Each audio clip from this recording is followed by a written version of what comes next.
الحمدللہ رب العالمین والعاقبۃ للمتقین الصلاۃ والسلام علی سید الانبیاء والمرسلین وعلی آلہ الطیبین الطاہرین والہادیین المہدیین اما بعد فقد قال اللہ تبارک وتعالی فی القرآن المجید والفرقان الحمید فاعوذ باللہ من الشیطان الرجیم بسم اللہ الرحمن الرحیم وبشر الذین آمنوا وعملوا الصالحات ان لهم جنات تجری من تحتها الانہار کلما رزقوا منها من ثمرة رزقا قالوا هذا الذي رزقنا من قبل وأوتوا به متشابها وَلَهُمْ فِيهَا أَزْوَاجٌ مُطَهَّرَةٌ وَهُمْ فِيهَا خَالِدُونَ۔ اور خوشخبری دے انہیں جو ایمان لائے اور اچھے کام کیے، ان کے لیے باغ ہیں جن کے نیچے نہریں رواں، جب انہی باغوں سے کوئی پھل کھانے کو دیا جائے گا، صورت دیکھ کر کہیں گے یہ تو وہی رزق ہے جو ہمیں پہلے ملا تھا، اور وہ صورت میں ملتا جلتا انہیں دیا گیا، اور ان کے لیے ان باغوں میں ستھری بیبیاں ہیں اور وہ ان میں ہمیشہ رہیں گے۔ تعلق اس آیت کا گزری آیتوں سے چند طرح تعلق ہے۔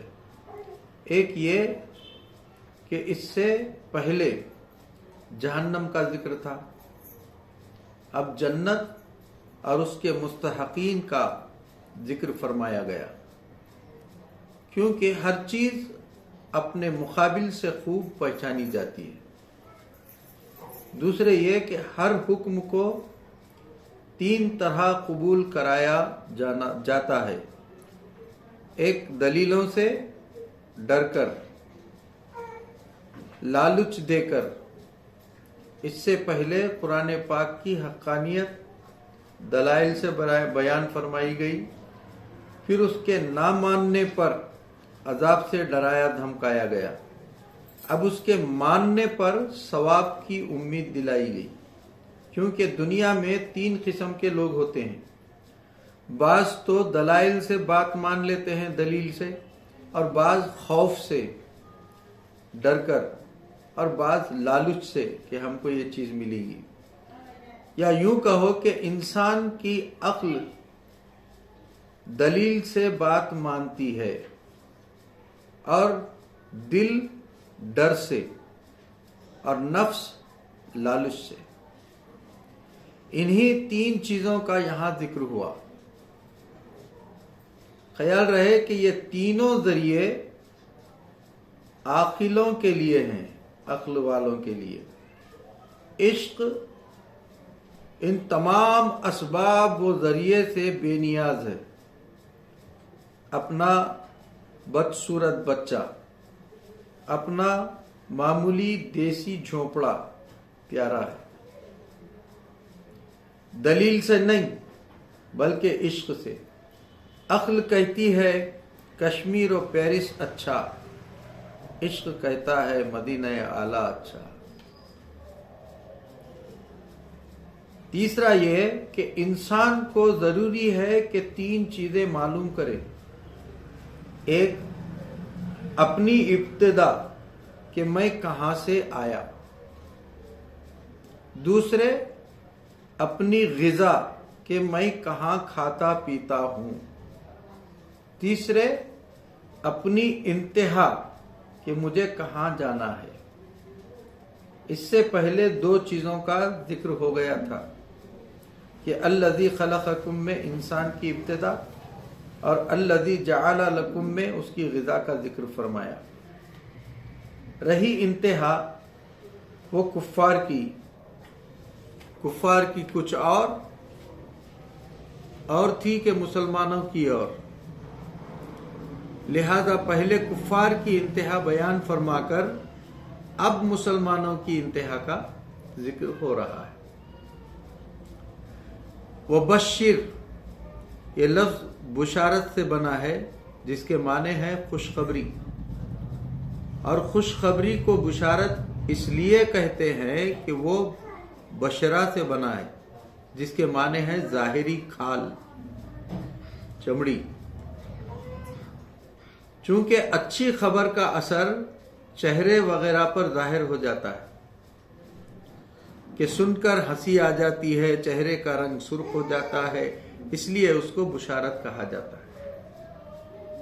یہاں تو صرف حضور صلی اللہ علیہ وسلم سے خطاب ہے، یعنی اے نبی صلی اللہ علیہ وسلم، مسلمانوں کو آپ خوشخبری دیجئے۔ خیال رہے کہ ایک بشارت ہے آئندہ نبیوں کی آمد کی، اس کے ساتھ تصدیق ہوتی ہے۔ گزشتہ نبیوں کی طرح حضور اس بشارت سے پاک ہیں، کیونکہ آپ کے بعد کوئی نبی نہیں، اس لیے حضور کو صرف مصدق فرمایا جاتا ہے۔ آدم علیہ السلام صرف بشیر ہیں، کسی نبی کے مصدق نہیں، کیونکہ آپ سے پہلے کوئی نبی نہ ہوا تھا۔ دوسری بشارت ہے اللہ کی رحمتوں کی، جس کے ساتھ نظارت یعنی نذیر ہونا، ڈرانے والا ہونا، نظارت ہے۔ اس معنی سے حضور بشیر ہے، بشارت دینے والے، خوشخبری سنانے والے۔ آپ کا لقب بشیر و نذیر ہے اور ڈرانے والے، کیونکہ یہاں دوسری بشارت مراد ہے، یا عام علماء اور واعظین سے، یعنی اے علماء اور واعظو، تم مسلمانوں کو خوشخبری دیتے رہو۔ بشیر کو باب تفعیل سے لایا گیا ہے، جس سے معلوم ہوا کہ ہمیشہ تھوڑی تھوڑی خوشخبریاں دیتے رہنا چاہیے کہ واعظ کا کوئی واعظ خوشخبری سے خالی نہ ہو، مگر خیال رہے کہ خوشخبری کے ساتھ ڈرانا بھی ضروری ہے تاکہ مسلمانوں کو امید اور خوف رہے۔ الذین آمنوا، اس سے یا تو قرآن پر ایمان لانا مراد ہے کیونکہ پہلے اسی کا ذکر ہوا ہے، یا ساری ایمانی باتوں پر، اور یہی زیادہ صحیح ہے۔ اس ایک کلمے سے ساری ایمانیات کا ذکر ہو گیا۔ یہاں تا قیامت ہر جگہ کے مومن مراد ہیں۔ حضور ان سب کے بشیر ہیں، بلا واسطہ یا بالواسطہ۔ اگرچہ فرشتے، جنات، انسان سب مومن ہیں، مگر یہاں صرف انسان مومن مراد ہیں، کیونکہ جنت صرف انسان مومنوں کے لیے ہے، جیسا کہ سورہ احقاف میں مذکور ہے۔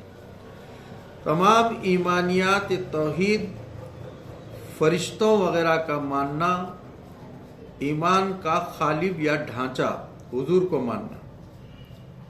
ایمان کا قلب و روح ہے۔ شیطان توحید و تمام غیب کی چیزوں کو مانتا تھا، صرف نبی کا منکر تھا، مومن نہ ہوا۔ فلا وربک لا یؤمنون، ایمان کو عمل سے اس لیے مقدم کیا گیا کہ ایمان سارے نیک اعمال کی اصل ہے۔ اگر ایمان نہیں تو نیک اعمال پورے ضائع۔ کافر کا کوئی نیک عمل قابل قبول اور قابل ثواب نہیں ہے۔ نیز جنت میں داخل ہونے کے لیے ایمان شرط ہے۔ رہے نیک اعمال، وہ بسا اوقات ضروری نہیں رہتے۔ جو شخص ایمان لاتے ہی مر جائے وہ یقیناً جنتی ہے، حالانکہ اس نے نیک کام کوئی بھی نہ کیا۔ بدکار مسلمان بھی آخرکار جنت میں ضرور پہنچیں گے، مگر بے ایمان جنت سے بالکل محروم ہیں۔ وَعَمِلُوا الصَّالِحَاتِ، ایمان کے بعد نیک عمل کا اس لیے ذکر فرمایا گیا کہ کوئی شخص ایمان پر بھروسہ نہ کر بیٹھے، کیونکہ ایمان بنیاد ہے اور اعمال عمارت۔ فقط بنیاد سے مکان نہیں بن جاتا۔ بغیر عمل جنت کی طلب حماقت ہے۔ نیز ایمان نور ہے اور عمل اس کی زیادتی، جس کی برکت سے مسلمان کا ظاہر و باطن چمک جاتا ہے۔ نیز جنت کے راستے میں صدہا خندقیں ہیں، یہ اعمال وہ سواری ہیں جن سے یہ خندقیں آسانی سے طے ہو جاتی ہیں، بلکہ یوں کہو کہ خود ایمان کے جاتے رہنے کا ہر وقت اندیشہ ہے۔ یہ اعمال ایمان کی روک تھام ہے۔ الصالحات جمع صالحہ کی ہے، جس کے معنی ہے نیک کام، اور جو جائز کام بھی رضائے الہی کے لیے کیا جائے وہ صالح نیک ہے۔ اس میں عبادات، معاملات وغیرہ سبھی داخل ہو گئے، چونکہ ہر شخص سارے نیک کام نہیں کر سکتا۔ فقیر سے زکوٰۃ اور کمزور سے حج ناممکن ہے، اس لیے یہاں طاقت کے مطابق اعمال مراد۔ انا لہم جناتن، لہم کے مقدم کرنے سے معلوم ہوا کہ جنت صرف مومن کے لیے ہے۔ جناتن جمع جنت کی ہے، جس کے معنی ہے گھنا باغ، چونکہ گھنے باغ کی زمین درختوں سے چھپ جاتی ہے، اس لیے اس کو جنت کہا جاتا ہے۔ جنت میں اگرچہ اور بھی صدہا نعمتیں ہوں گی، لیکن جنت ان سب میں اصل ہے، اس لیے اس کا ذکر ہر جگہ فرمایا جاتا ہے۔ جنت کے 8 طبقے ہیں: جنت الفردوس، جنت عدن، جنت ماوا، دار الخلد، دار السلام، دار المقامہ، علیین، جنت نعیم۔ تفسیر عزیزی، ان کے ناموں میں کچھ اختلاف بھی ہے۔ مسلمانوں کو ان کے اعمال کے مطابق ان طبقوں میں رکھا جائے گا، چونکہ سارے مسلمانوں کے لیے ساری جنتیں ہیں، اس لیے آیت کا مطلب یہ ہوا کہ جنتیں مسلمانوں میں تقسیم ہو جائیں گی، جیسے کہ ریل میں 3rd 2nd وغیرہ کئی درجے ہوتے ہیں، اور وہ سب مسافروں کے لیے ہی ہیں، لیکن جتنا روپیہ خرچ کیا جائے گا اتنا ہی درجہ ملے گا۔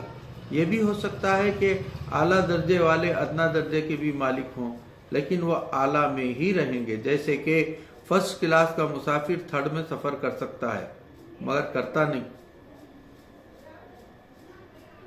تجری من تحتها الانہار، یہ ان باغوں کی صفت ہے، چونکہ باغوں کی سرسبزی پانی سے ہی ہوتی ہے، اور جس باغ میں نہریں جاری ہوں وہ بڑا خوبصورت معلوم ہوتا ہے، اس لیے وہاں نہریں جاری ہوں گی۔ الانہار نہر کی جمع ہے، جس کے معنی ہے چیرنا، چونکہ زمین چیر کر دریا میں سے پانی لایا جاتا ہے، اس لیے اسے نہر کہتے ہیں۔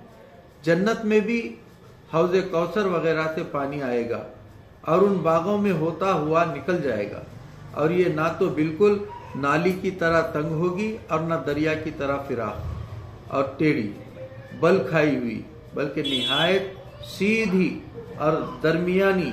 فراخ اس لیے کہ نہر کہا گیا، بعضوں نے کہا ہے کہ یہاں انہار سے صرف پانی ہی کی نہریں مراد ہیں، کیونکہ باغ کی سرسبزی صرف پانی سے ہوتی ہے، اور چونکہ یہ نہریں ہر طبقے میں ہوں گی اس لیے ان کو جمع لایا گیا۔ بعض علماء فرماتے ہیں کہ وہ 4 قسم کی نہریں ہوں گی: پانی کی، شہد کی، دودھ کی اور شرابن طہورا کی، کیونکہ یہ مومنین کے پینے کے لیے ہوں گی، اور وہاں کی سرسبزی قدرتی ہوگی۔ اگر جنت کے باغوں کی سبزی اس پانی سے ہوتی تو وہاں ہر وقت پانی نہ رہتا، کیونکہ اس سے درخت گل جاتے ہیں۔ معلوم ہوا کہ نہ اس پانی سے وہ درخت گلیں گے نہ اس کے بغیر سوکھیں گے۔ یہ بھی ہو سکتا ہے کہ ان پھلوں میں ان دودھ اور شہد وغیرہ کا مزہ ہو، کیونکہ دنیا میں بھی اگر کسی درخت کی دودھ اور شہد سے پرورش کی جائے تو اس کے پھلوں میں لذت اور شیرینی بڑھ جاتی ہے۔ کلما رزقوا، اس کا مطلب یہ نہیں ہے کہ جنتیوں کے پاس رزق ہر وقت نہ ہوگا اور کبھی کبھی دیا جائے گا، بلکہ مراد یہ ہے کہ وہاں کا پھل ہر وقت موجود ہوگا، لیکن ان کا کھانا وقتاً فوقتاً خواہش کے مطابق ہوگا۔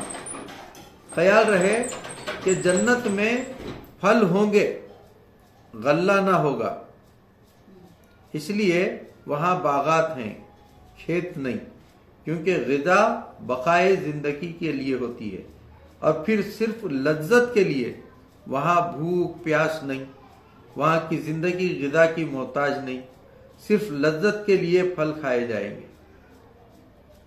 رزقنا من قبل، اس میں دو احتمال ہیں، ایک یہ کہ قبل سے مراد دنیا کے پھل ہوں، یعنی جب جنتی کوئی پھل پایا کریں گے تو کہا کریں گے کہ یہ ویسا ہی پھل ہے جیسے ہم دنیا میں ہم کو ملتے تھے، کیونکہ یہ ان کے ہم شکل اور ہم رنگ ہوں گے، مگر جب کھائیں گے تو مزہ نرالا پائیں گے۔ یا اس سے خود جنت کے پہلے پھل مراد ہیں، یعنی جنت کا ہر پھل شکل و صورت میں پہلے پھلوں کی طرح ہوگا، مگر ہر بار وہ لذت اور ہی قسم کی ہوگی۔ مثلا جب بھی سیب کھائیں گے علیحدہ مزہ پائیں گے۔ واتو بھی متشابہہ، اس کا مقصد یہ ہے کہ جنت کا پھل یا تو دنیا کے پھلوں کے ہم شکل ہوں گے یا وہاں کے ہی پھلوں کے، اس لیے کہ اجنبی چیز کی طرف دل راغب نہیں ہوتا۔ ان کے دلوں کو راغب کرنے کے لیے پھلوں کی شکل تو دنیاوی پھلوں کی طرح ہوگی، مگر لذت جدا، تاکہ ان کو ہر بار نیا لطف آئے۔ تفسیر روح البیان میں فرمایا گیا کہ ہر جنتی کو کھانے پینے اور جماع میں 100 آدمی کی قوت دی جائے گی، اور وہاں پیشاب اور پائخانہ کی بالکل ضرورت نہ ہوگی، بلکہ ان کی غذا خوشبودار پسینہ بن کر جسم سے نکل جائے گی۔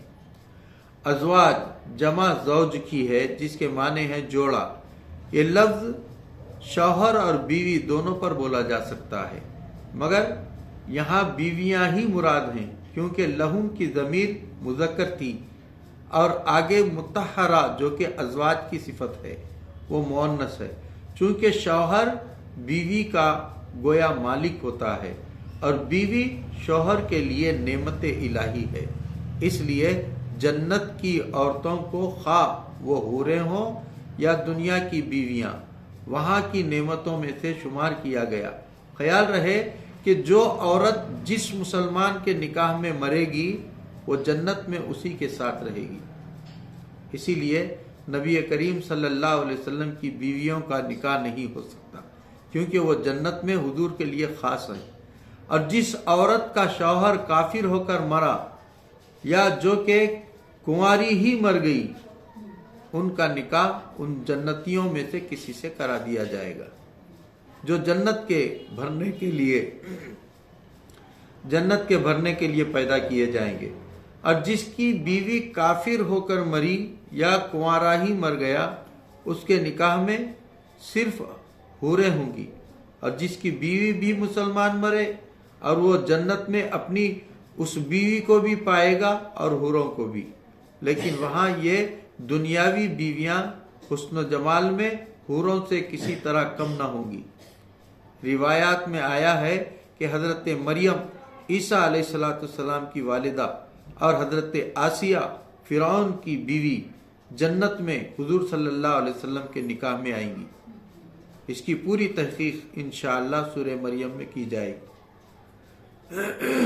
جنت میں ایک مرد کو چند بیویاں دی جائیں گی، مگر ایک عورت کو چند مرد نہیں، کہ یہ بے حیائی ہے۔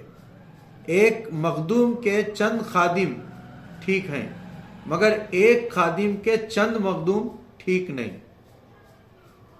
ہاتھ میں انگوٹھا جو نر ہے ایک ہے، انگلیاں جو مادہ ہیں وہ چند، اسی لیے لہم ازواج سے ارشاد ہوا۔ نیز حور جو انسان نہیں ان کا نکاح انسانوں سے ہو سکے گا۔ دنیا میں نکاح کے لیے ہم جنس ہونا شرط ہے کہ انسان کا نکاح غیر انسان سے نہیں۔ خیال رہے کہ وہاں کی بیویاں قیامت کے بعد جنت میں پہنچ کر ہی ملیں گی۔ حضرت آدم و ادریس علیہ السلام اگرچہ جنت میں رہے، وہاں سب کچھ کھایا پیا، مگر حوروں سے بے تعلق رہے۔ شہداء کی روحیں جنت کے میوے کھاتی ہیں، مگر حوروں سے بے تعلق۔ حضرت مریم نے دنیا میں جنتی میوے کھائے، اس لیے ازواج ان کے لیے فیہا فرمایا، اور ثمرہ کے لیے فیہا ارشاد نہ ہوا۔ مطہرہ سے معلوم ہوا کہ عورتیں خواہ حور ہوں خواہ دنیا کی عورتیں، تمام ظاہری اور باطنی عیبوں اور گندگیوں سے بالکل پاک ہوں گی، یعنی حیض، نفاس، پیشاب، پاخانہ، منی، تھوک، میل، ہر قسم کی بیماری وغیرہ سے بھی پاک ہوں گی، اور بد خلقی، سخت زبانی، نافرمانی وغیرہ سے بھی ایک دم دور۔ ان کے چہرے کا نور آفتاب کی روشنی کو شرما دے گا۔ ہم فیہا خالدون، اس سے دو باتیں معلوم ہوئی، ایک یہ کہ وہ ہمیشہ زندہ رہیں گے اور کبھی نہ مریں گے، کیونکہ ان کے جسم پر روحانیت غالب ہوگی، نہ کہ عنصریت، اور فنائے عنصریت کے لیے ہے، فنا جو ہے عنصریت کے لیے ہے، نہ کہ روح کے لیے۔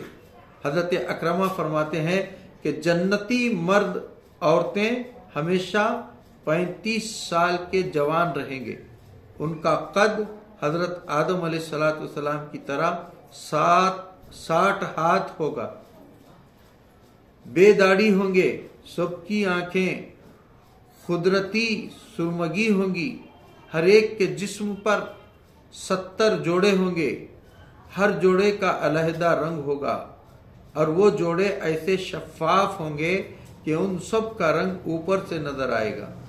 روزانہ ان کا حسن و جمال بڑھے گا، نہ کبھی بوڑھے ہوں گے، نہ دبلے، نہ کمزور، اور نہ ان کے کپڑے کبھی میلے ہوں گے۔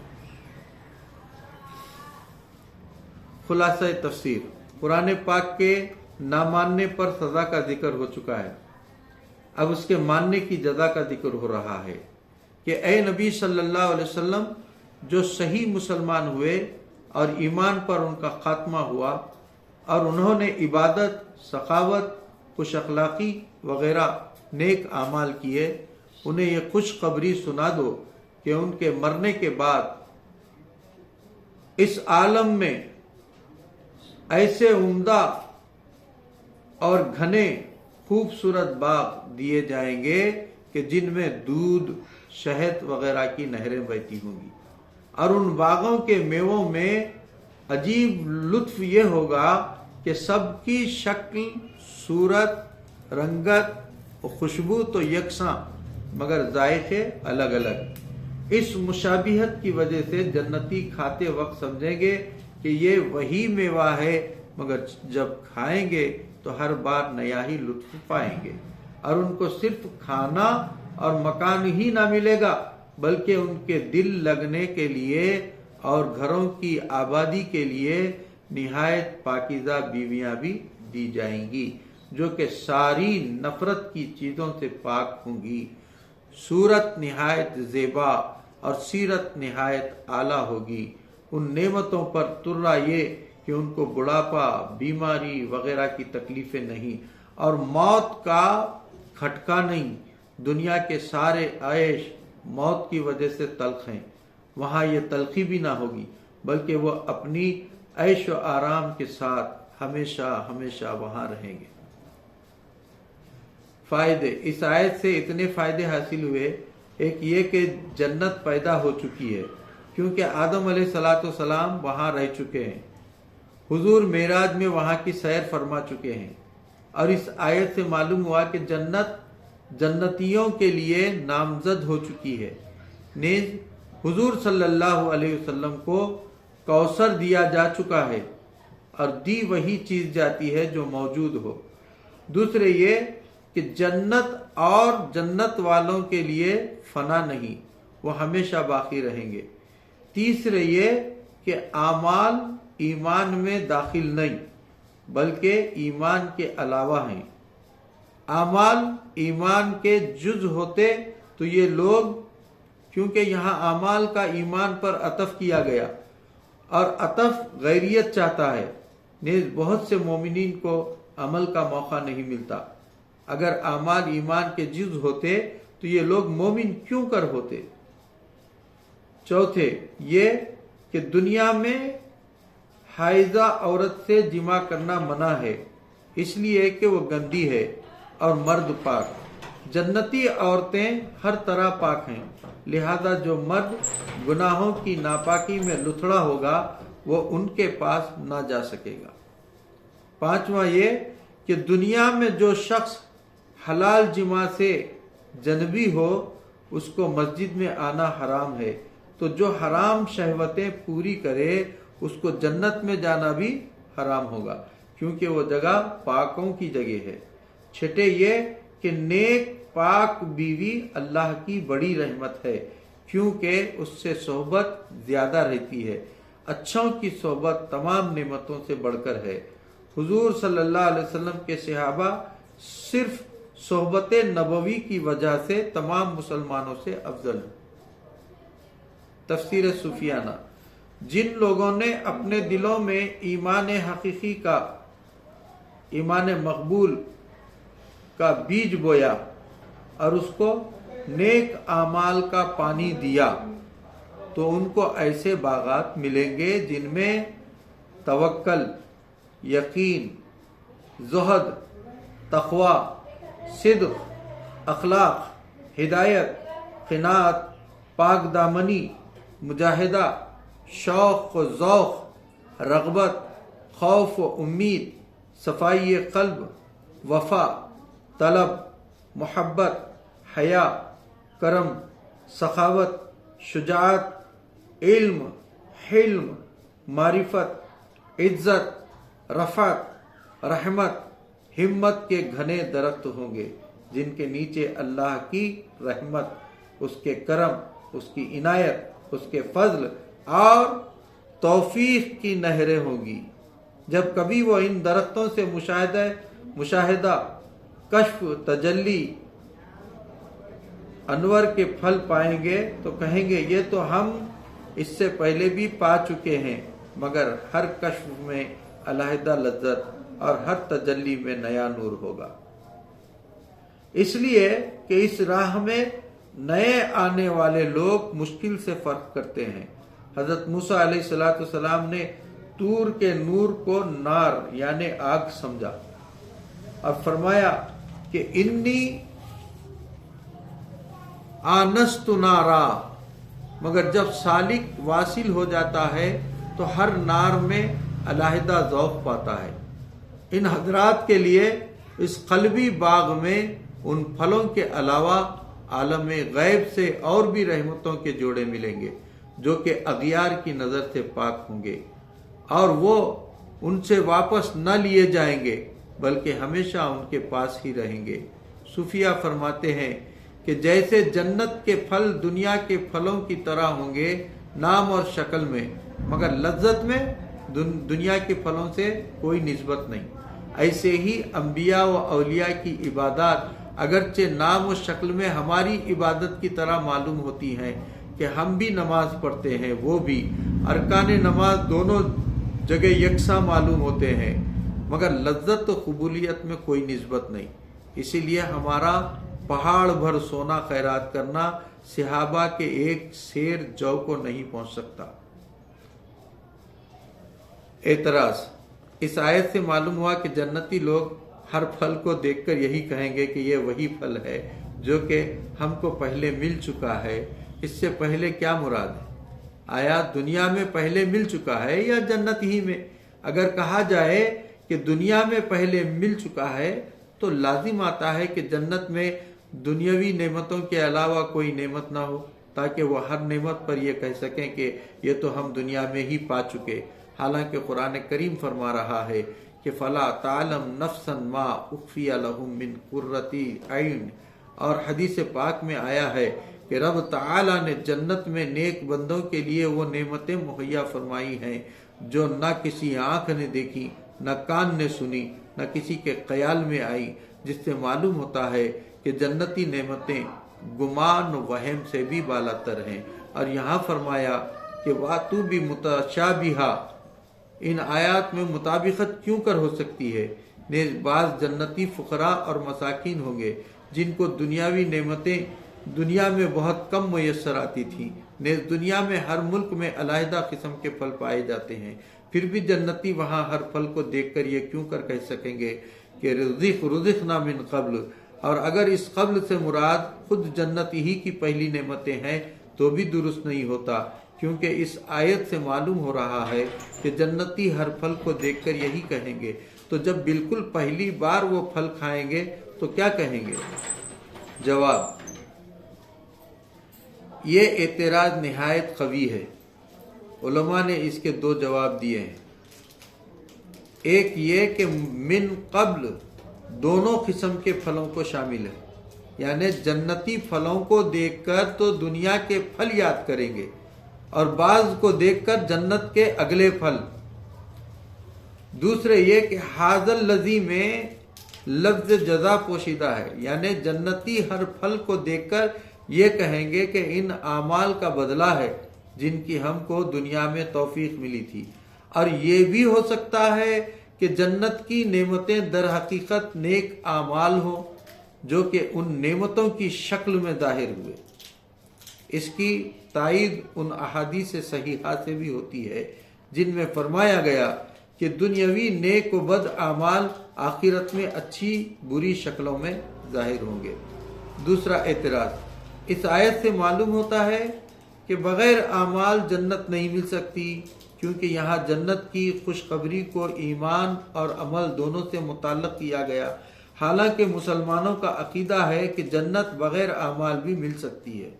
جواب: یہ خوشخبری صالحین کے لیے بلا قید اور گناہگار مسلمانوں کے لیے ارادہ الہی کی قید سے، کہ اگر وہ چاہے تو ان کے گناہ معاف فرما دے، اور چاہے تو سزا دے کر جنت دے۔ تیسرا اعتراض آریوں کا: جنتی مرد اور عورت 35 سال کے نوجوان ہوں گے، خوبصورت اور قوی ہوں گے، حالانکہ یہ لوگ دنیا میں کمزور، بوڑھے وغیرہ تھے۔ اسی کا نام آواگون ہے۔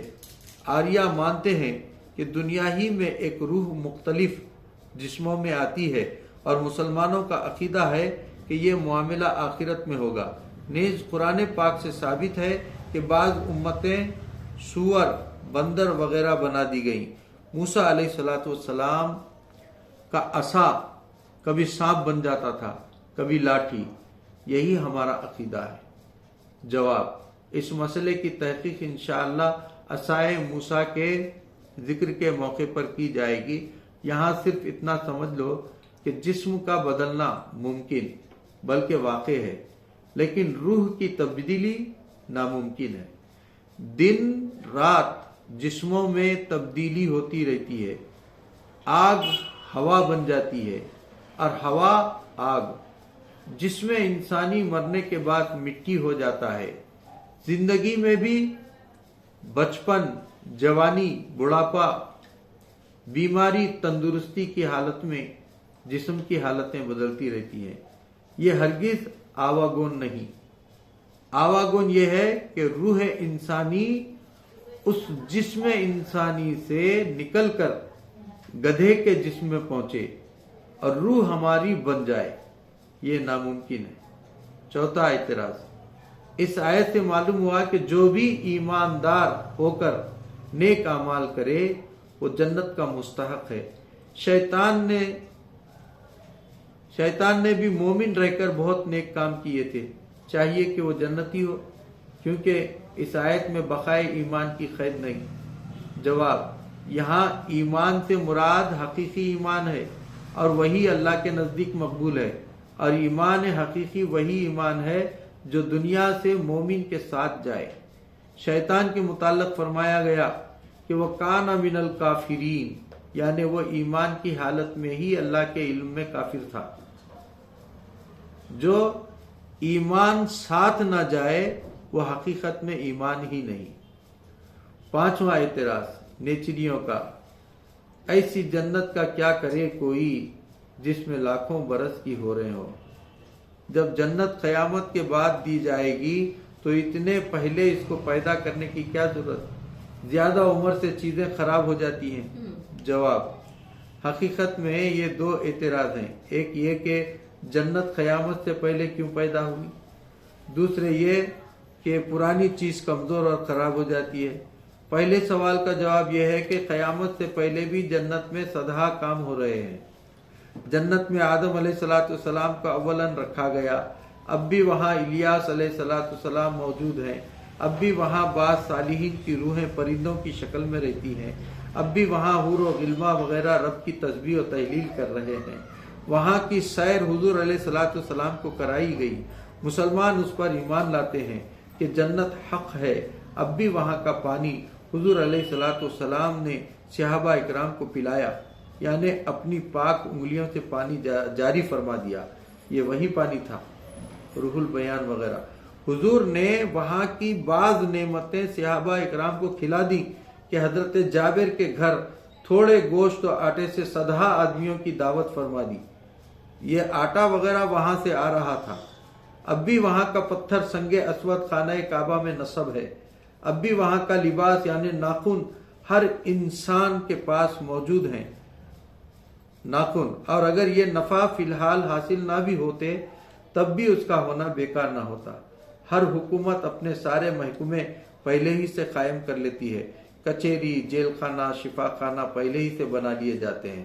اس کا انتظار نہیں ہوتا کہ کوئی جرم کرے تب جیل بنے، کوئی بیمار ہو تب شفا خانہ بنے، نہیں، پہلے ان سب چیزوں کا ہونا سلطنت کی شان اور سلطان کا روب ہے۔ دوسرے سوال کا جواب یہ ہے کہ پرانا ہونا، خراب یا کمزور ہونا ان عنصری جسموں کی خصوصیت ہے، غیر عنصری جسم نہ پرانے ہوتے ہیں نہ خراب۔ بتاؤ تو چاند، سورج، تارے، زمین، آسمان وغیرہ کب کے بنے ہوئے ہیں؟ کیا یہ پرانے ہو کر خراب ہو گئے؟ آپ کی روح کتنی پرانی ہے؟ کیا کمزور ہو گئی؟ کیا خراب ہو گئی؟ ہرگز نہیں۔ تو جنت کی نعمتیں خراب ہوں گی؟ چھٹا اعتراض، جنت میں انہار کیوں ہیں، دریا کیوں نہیں؟ پانی دریا میں زیادہ ہوتا ہے۔ جواب، چند وجہ سے۔ ایک یہ کہ باغوں میں نہر ہی کی ضرورت ہے، دریا کی ضرورت نہیں۔ دوسرے یہ کہ نہر مکانوں کے اندر بھی جا سکتی ہے، جیسے دہلی کے لال قلعے میں، مگر دریا نہیں جا سکتا۔